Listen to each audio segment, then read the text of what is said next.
자, 반갑습니다. 자, 첫 강이네요. 첫 강, 1강, 다항식부터 한번 시작을 해보겠습니다. 이 선생님이 사실은 영상을 올렸는데, 그게 열심히 찍었는데, 녹음이 안 됐더라고요. 그래서 지금 다시 찍고 있어요. 자, 1강부터 시작이니까, 자, 힘을 내서 한번 해봅시다. 자, 1강.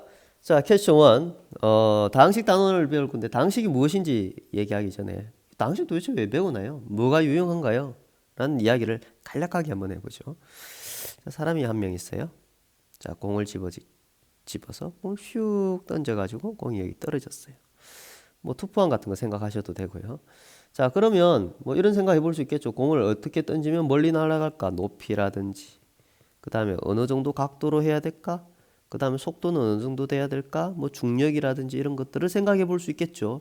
이게 더더군다나 국가의 위기가 되는 전쟁 같은 상황에서 결정적인 역할을 할 수 있는 미사일이라든지, 온 국민의 생명이 달린 일이라면 이건 더욱 중요해지겠죠.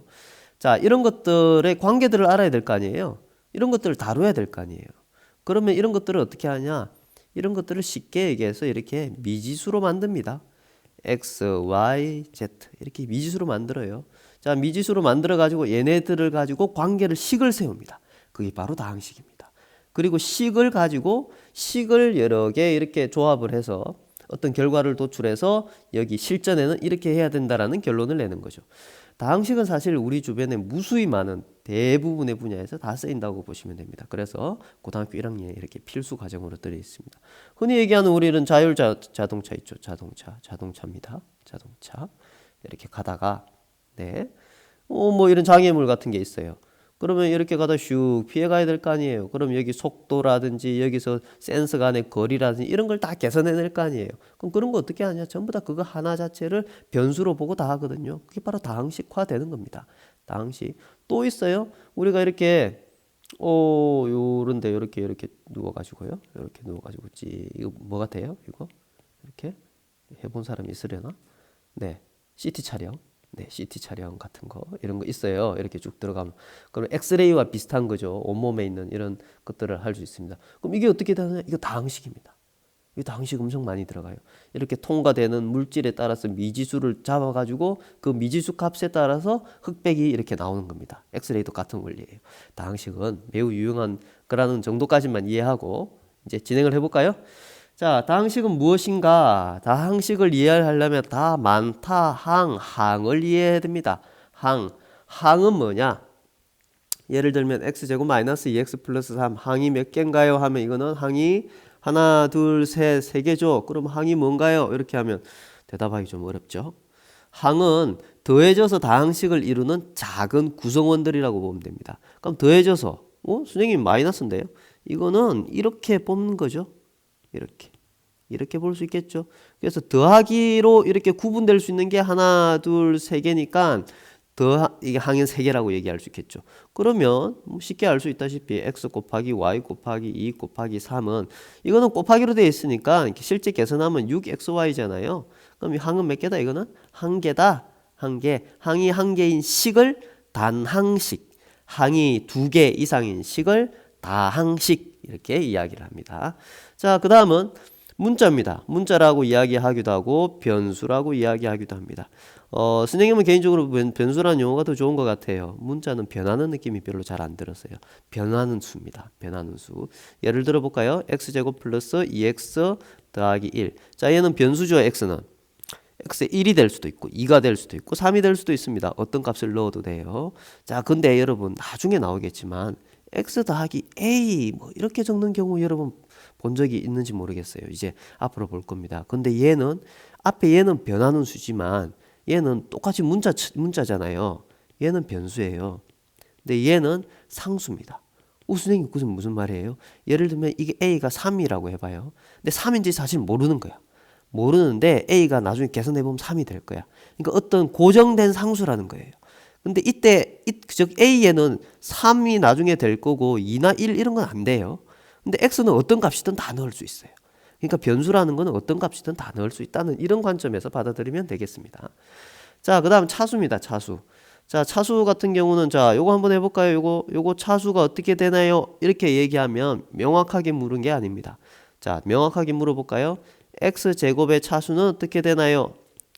그러면 2차 차수, 그죠? 요 위에 있는 지수를 읽으면 되죠. 그 다음에 2x는 1차 이렇게 읽으면 되겠죠. 자, 근데 이렇게 선생님이 얘기하면 다항식 x제곱 플러스 2x 더하기 1의 차수는 어떻게 되나요? 이렇게 얘기하면 여기는 항들 중에 가장 높은 차수를 얘기해야 됩니다. 그래서 2차식 이렇게 이야기합니다. 자, 아시겠죠? 자, 이렇게 이해하시면 되고요. 동류항은 뭔가? 동류항 예를 들려 보면은 2x 세제곱 더하기 4x 세제곱 이거 동류항입니다. 동류항이라서 6x 세제곱 이렇게 계산할 수 있거든요. 그럼 동류항이 뭐예요? 라고 물으면 어떻게 해야 됩니까? 앞에서 얘기 다 한 요걸 이해하면 됩니다. 동류항은 변수와 차수가 같은 항입니다. 자, 볼까요? 변수 x죠. 차수 3차 같죠? 그게 동류항입니다. 앞에 상수는 달라도 돼요. 그럼 한번 볼까요? 2x 세제곱 더하기 4y 세제곱. 자, 차수는 같죠? 변수 다르죠? 동류항 아닙니다. 2x 세제곱 더하기 4x 제곱. 변수 같죠? 차수 다르죠? 동류항 아닙니다. 이렇게 판단하시면 됩니다. 자, 상수항은 변수를 포함하지 않는 항입니다. 그럼 예를 들면 x 5제곱 더하기 3y 더하기 1. 그러면 변수가 없으니까 뭐예요? 1이 상수항이겠죠. 자, 근데 아까 선생님 얘기했던 거 기억나요? x 더하기 a. 여기에서 이 a도 상수항이 될 수 있어요. 물론 이런 거 얘기할 때 그럼 선생님 이게 어떤 게 변수인지 어떻게 알아요? 네, 그래서 사실 앞에 명확하게 얘기하면 x에 대한 다항식이라고 적어야 됩니다. 무슨 말이에요? x가 변수라는 이야기입니다. 이걸 이야기해줘야 나머지는 상수구나 라는 이야기도 될 수가 있습니다. 자, 이렇게 받아들이시면 될 것 같아요. 자, 그러면 이게 이제 두 번째고 세 번째입니다. 자, 다항식은 어떻게 정리할 수 있을까? 다항식을 정리하는 방법. 정리라는 관점은 여러분 뭐가 있냐면은 정리는 어떻게 해야 되나요?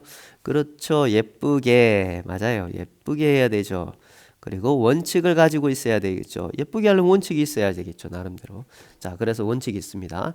다항식은 숫자, 알파벳, 차수, 상수항은 마지막 이런 것들을 고려합니다. 한번 해보죠. 자, 숫자는 앞으로 갑니다. 자, 요거 어떻게 되나요? 5x라고 적죠?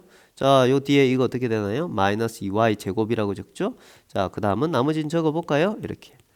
자, 그 다음에 차수가 높은 것부터 적습니다. 차수가 뭐가 높나요? 요것도 높고 요것도 높은데 뭐부터 적나요? 알파벳 순서부터 적는 게 일반적입니다. 따라서 x제곱부터 적고 그 다음은 마이너스 2y 제곱 이렇게 적으면 되고 그 다음 뭐가 적을까요? 5x 더하기 y 그죠? 문자가 있는 변수가 있는 거죠. 창수항은 제일 마지막에 이렇게 적습니다. 근데 이게 조금 섞였다고 해서 틀린 걸까요? 그렇지 않아요. 일반적으로 이렇게 적는다는 거지 이걸 바꿔 적었다 해서 뭐 어디에서든 틀렸다고 절대 하지 않습니다. 자, 근데 두 번째는 기준을 가지고 이렇게 하시오라고 했기 때문에 이거는 그대로 할 수 있어야 됩니다. 자, 두 번째 방법은 차수를 기준으로 자, x에 대한 내림 차순을 한번 해볼 겁니다. 내림 차순. 자, 차수가 내려간다는 거죠. 그럼 내려간다는 얘기는 자, 여기서 제일 큰 차수가 뭐예요?